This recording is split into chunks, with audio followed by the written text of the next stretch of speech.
I think Bitcoin's price is going to go up parabolically. Right. Because how is the U.S. going to buy it? I mean, they can't, if you know their wallet, you're going to see every buy, and it's going to become a national pastime for everybody because they're a long buyer.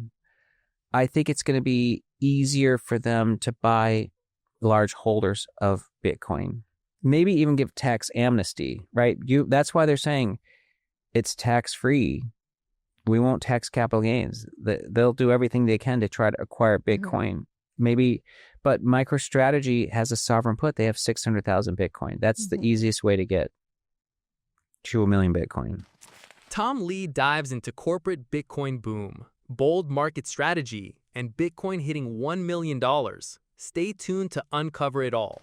The U.S. has a history of acquiring and paying for strategically important things.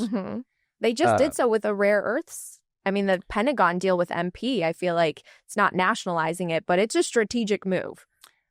Yeah, I think the U.S. government takes a private sector approach to that. So if MicroStrategy is at 400 and the clearing price to do that deal is 3,000 or something, it's probably cheaper to do that than to try to buy 1 million Bitcoin. What do you think Michael Saylor's reaction to that would be?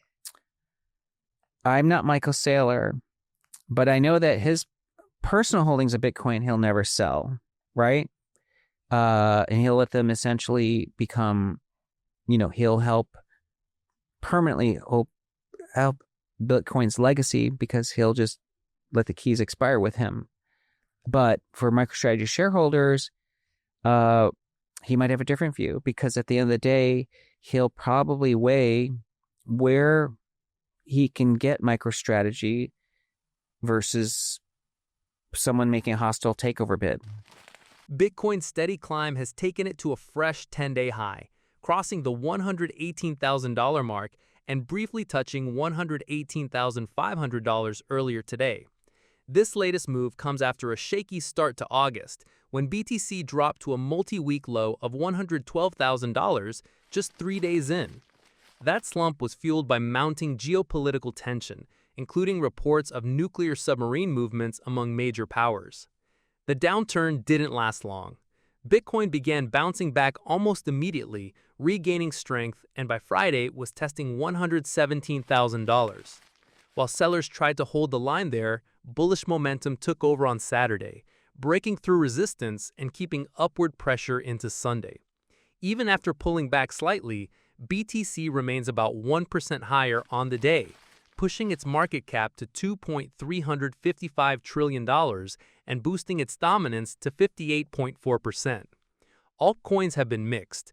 Ethereum is holding firm above $4,200, its highest since late 2021, despite some broader market cooling. The real standout is Chainlink, which has surged nearly 7% in the past day, pushing past $22 and securing its place as the top performer among large-cap alts. Meanwhile, other major coins like XRP, BNB, SOL, Doge, ADA, BCH, HBAR, XLM, and SUI have slipped slightly into the red. The overall crypto market cap stays strong above $4 trillion, $200 billion higher than Thursday's lows. Yes. I don't see this as a conflict. It's the same reason why someone who says they like Tesla but they like Palantir, because they're both scarce stocks, right? Like there's one Tesla because there's only one Elon Musk in the world.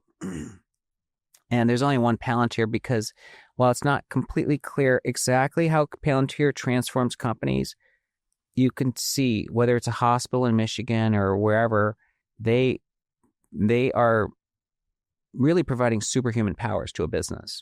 So, you should own both. Bitcoin to me is a proven blockchain that, in my mind, is storing value. And it is, as like Michael Saylor says, it's immaculate. And I do think the simplest way to think of it is it's replacing gold. So at least let's get to 1 million, and then we can see how much further Bitcoin goes. But the world is also grappling with the digitalization of everything that we do. And so we're storing information, and we're tokenizing businesses, and we're tokenizing the dollar. And stable coins have become so important, in fact, from a policy perspective, because stable coins are now actually big buyers of treasuries collectively. I mean, that's why you may say you don't have to worry about deficits because stable coins will buy the debt. Well, that is the ChatGPT moment for crypto, because what's happened is that the first killer app for crypto has emerged that is now seeing widespread adoption, which is stable coins. And now Wall Street is running to tokenize and maybe even financialize their entire system on the blockchain. But that means they require smart contracts. So they're not fighting with Bitcoin. Bitcoin paved the way for Wall Street to recognize that you don't have to have tangible assets to create value. But if you're going to tokenize what Wall Street does and you tokenize stocks and real estate, you need smart contracts. And the biggest and most secure blockchain with no downtime is Ethereum. And it's legally compliant. And the majority of stable coins and real world assets that have been tokenized are taking place on Ethereum. So to me, that is the macro moment. So in 2017, when I first wrote about Bitcoin, I saw this as the time when Wall Street would eventually come to recognize Bitcoin's importance. So Bitcoin, of course, had already accomplished a lot because it reached 100 billion in network value. And that's why I wrote about it. It's like, if you don't believe in something that gets to 100 billion, like, you got to pay attention to. And our thesis was that Wall Street would start to view this as just digital gold. Well, I think Ethereum is having its 2017 moment now, because now is the time that Wall Street will take tokenization seriously, and it's taking place on Ethereum. So I do think it is the biggest macro trade for the next decade. Economist Hamlik Zeeberg is sounding the alarm on Bitcoin's vulnerability, warning that the leading cryptocurrency is far from the safe haven asset many believe it to be. Instead, he describes BTC as a highly risk-prone investment that moves almost in lockstep with the Nasdaq. In a recent post on X, Zeeberg pointed to years of price data showing the two markets rising and falling together with remarkable precision. The link, he explained, comes from their shared ties to the technology sector. Bitcoin, much like high-growth tech stocks, tends to shine when investors are in a risk-on mood and falters quickly when sentiment turns cautious. Zeeberg believes we're in the middle of what he calls Tech Bubble 2. Charts he shared show the Nasdaq surging to record highs alongside Bitcoin's rebound, while the U.S. market capitalization to GDP ratio sits at 226%, well above its historical norm and even higher than before the 2008 financial crisis. He warns that when the Nasdaq bubble bursts, Bitcoin could crater in response. Even a drop back to 2022 levels, he notes, would leave valuations dangerously inflated. For now, Bitcoin continues to trade strongly, holding above $110,000 and recently climbing to $116,622, up nearly 4% for the week. But Zeeberg's message is clear: euphoria may not last forever.